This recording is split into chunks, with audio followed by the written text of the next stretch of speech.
Ini ada pertanyaan, Ustadz, apa perbedaan madhi, mani, dan wadi? Ya. Bagaimana cara menyucikannya? Ya. Dan bisakah dibuat sholat? Langsung 3 pertanyaan. Ya. Ini secara singkat ya, kalau jenengan lihat di kitab-kitab fikih, ya, antara madhi, mani, dan wadi. Madhi itu tentu saja asal muasal kita semua ya. Itu mani ya yang saya maksudnya. Mani itu adalah asal muasal kita semua, ini mani.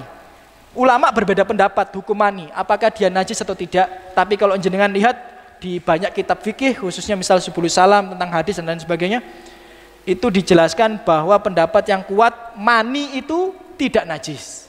Mani itu tidak najis. Bagaimana mencucikannya? Ya kalau tidak najis ya nggak perlu dicucikan. Kalau pengen suci. Tapi kalau pengen gak ambu, ya baru dicuci. Ya. Pengen kalau tidak bau dicuci. Tapi kalau bagaimana mencucikannya supaya tidak najis? Mani tidak najis. Ya dalilnya apa? Rasulullah pernah sholat dan di gamisnya beliau itu ada mani yang belum terbersihkan, ya, ada bekas mani yang belum terbersihkan. Itu menunjukkan bahwa mani tidak najis. Seandainya najis pasti akan datang malaikat Jibril menjelaskan sedemikian, ya. Tapi tidak sedemikian. Itu mani ya. Jadi cara mensucikannya nggak perlu disucikan. Tapi kalau cara membersihkannya ya terserah jenengan. Bagaimana cara membersihkannya? Ya, itu mani. Kalau madhi sama wadi, ya kalau madhi itu yang keluar karena syahwat. Nah ini nggak perlu dijelaskan secara mendalam, nah, ini bapak-bapak pinter kabeh. Ya, jadi kalau madhi itu keluar karena syahwat, ya, itu keluar. Ya. Kalau wadi itu dikeluarkan karena kadang capek atau sebelum kencing dan lain sebagainya, itu wadi. Nah 2 ini, ya madhi sama wadi itu najis. Cara mensucikannya ya dicuci bagian tersebut, ya bagian yang terkena bercaknya itu dicuci. Ya, cara mensucikannya.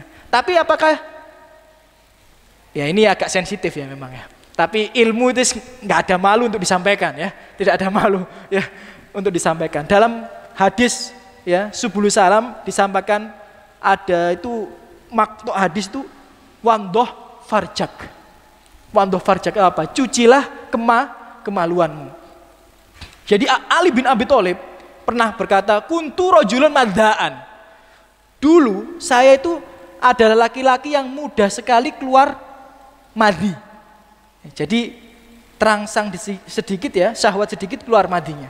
Nah, kemudian Ali bin Abi Thalib malu tanya kepada Rasulullah SAW. Kenapa? Karena dia itu menantu Rasulullah. Karena istrinya itu adalah Fatimah, malu. Makanya nyuruh seseorang untuk bertanya kepada Rasulullah SAW. Maka dijawab oleh Rasulullah, wandoh farjak.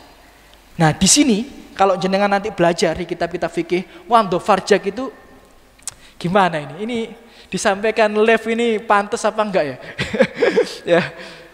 Yang dicuci itu bukan hanya ujung kemaluannya, tapi juga dengan buah zakarnya. Ini maaf ini saya sampaikan ya. Tapi memang kalau di permasalahan fikih itu dijelaskan secara detail.